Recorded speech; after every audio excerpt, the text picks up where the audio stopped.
As a soldier stationed in Greece, my Italian father learned to speak Greek. He was fluent enough to not only woo my Greek mother, but also dupe the 5 German soldiers occupying our home at the time. Yet he found English daunting. "Papa, you learned to speak Greek. English should be a lot easier." I remember his response well.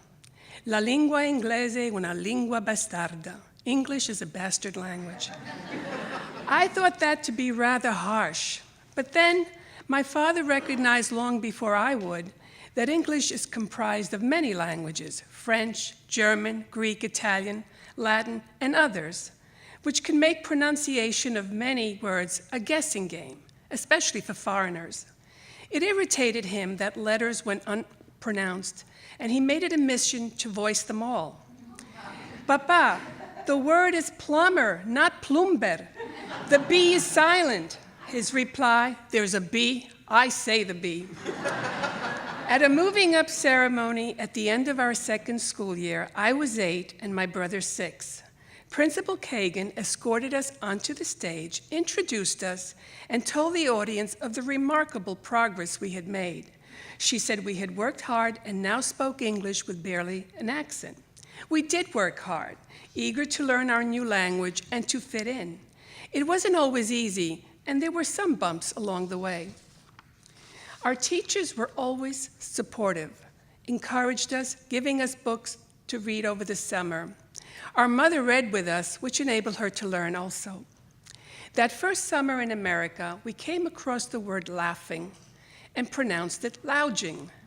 It didn't sound right to us, but we couldn't think of another way. When I returned to school that September, the word appeared in a passage I was reading aloud. The teacher corrected my pronunciation and told me what the word meant. All excited, I ran home to tell my mom. "Are you sure?" she asked. "But there is no F." "Mom, the letters GH are pronounced like the letter F." It was a joy to be able to pronounce the word correctly after mispronouncing it all summer long.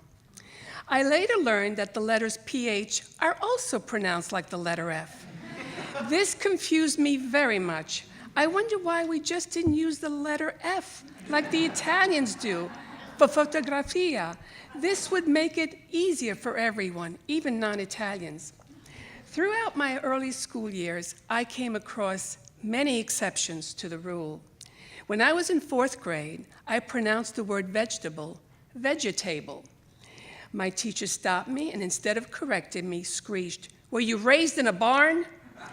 I still remember Mrs. Taub because, unlike my other teachers who were understanding and kind, Mrs. Taub was not. I don't remember ever seeing her smile, which made me think she was not happy being a teacher. Years later, I would see the Wizard of Oz, and when I saw the witch, I immediately thought of Mrs. Taub, except that Mrs. Taub was not green. I was taken aback and didn't have a clue as to what a barn had to do with a vegetable, but sensed by her tone that I must have done something wrong. Many in the class, including the boys, rose to my defense, telling Mrs. Taub that I was doing very well for someone who had come to America not very long ago. My classmates' response to that unkind teacher warmed my heart.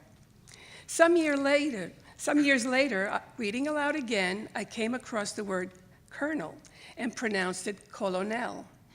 My teacher smiled and said, "I can understand why you would pronounce the word that way, but the correct pronunciation is colonel."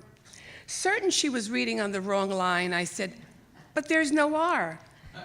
With a kind smile, my teacher replied, "That's one of those exceptions." Another exception, like that witch, Mrs. Taub, who would have done well to eat her vegetables.